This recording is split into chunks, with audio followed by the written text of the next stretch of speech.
soumise à l'analyseur VP8. Elle ne me permettait pas de voir la troisième dimension. Elle était totalement déformée, au positif comme au négatif. Pourtant, le suaire, lui, comportait la troisième dimension. Pourquoi ? Grâce à cette méthode, il est aujourd'hui possible d'établir une véritable carte du sang qui a ruisselé sur le visage de l'homme du suaire. Dans les analyses chimiques qui ont été réalisées, les savants ont apporté la preuve scientifique de la présence de sang sur le suaire. Le docteur Baina Bellon en a extrait des cristaux de chlorhydrate d'hématine. C'est un dérivé de l'hémoglobine. Le docteur Bellon a également étudié les fils du suaire par l'immunofluorescence. Il a discerné quelques particules sur les fibres. Outre le sang humain, les fibres du fil du suaire contiennent des particules semblables aux cristaux de myrrhe. L'analyse du suaire au rayon X a permis de conclure par ce procédé à la présence de sang, d'aloès, de myrrhe et de saponine sur le linceul. Une photographie en relief de la face laissait apparaître sur les paupières 2 pièces de monnaie. Il existe en effet une coutume hébraïque selon laquelle on plaçait des pièces de monnaie sur les yeux du défunt afin de les maintenir fermés. Voici l'empreinte de la pièce posée sur l'œil droit.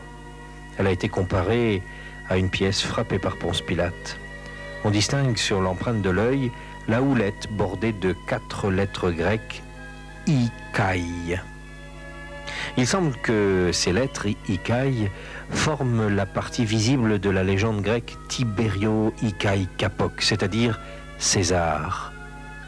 Seul problème tout de même, c'est que César, en grec Kai Kapok, comprend un K. Or, sur le suaire, il s'agit clairement d'un C. Y aurait-il une faute d'orthographe?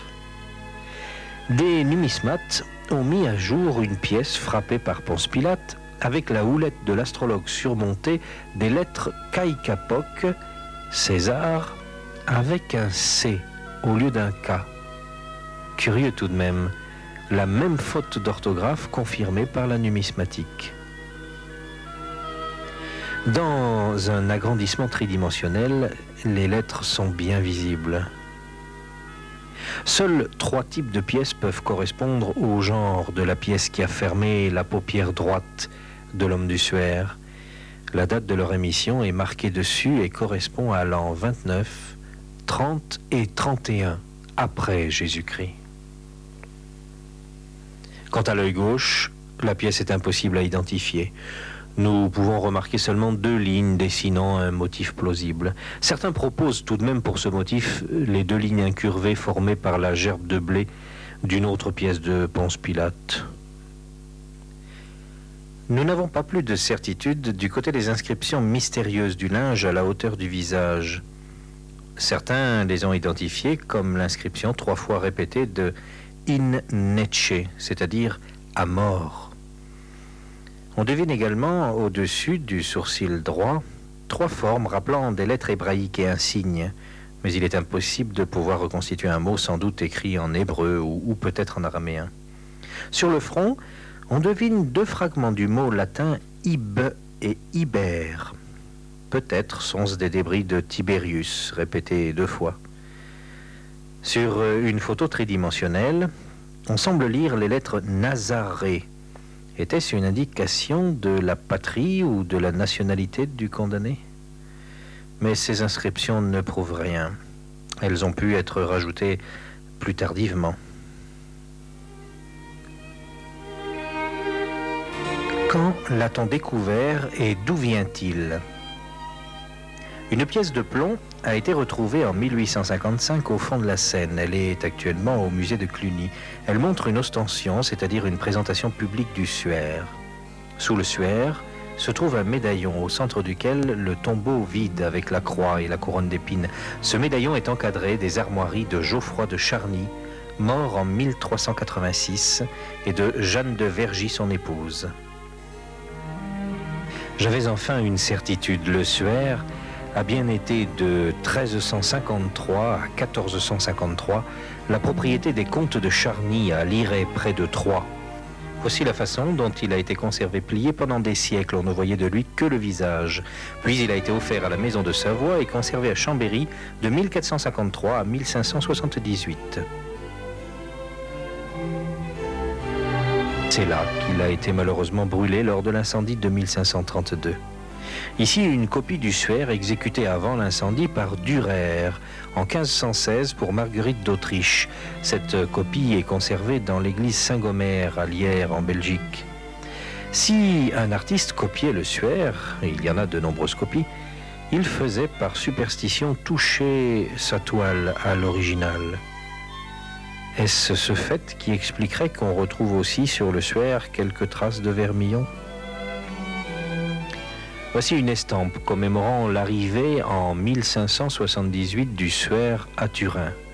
C'est Emmanuel Philibert de la maison de Savoie qui décida de l'y apporter pour éviter un trop pénible pèlerinage à pied du cardinal archevêque de Milan, Charles Borromée. Depuis cette date, le Suaire est resté à Turin. On ne déroule le Suaire en public qu'à de très rares exceptions.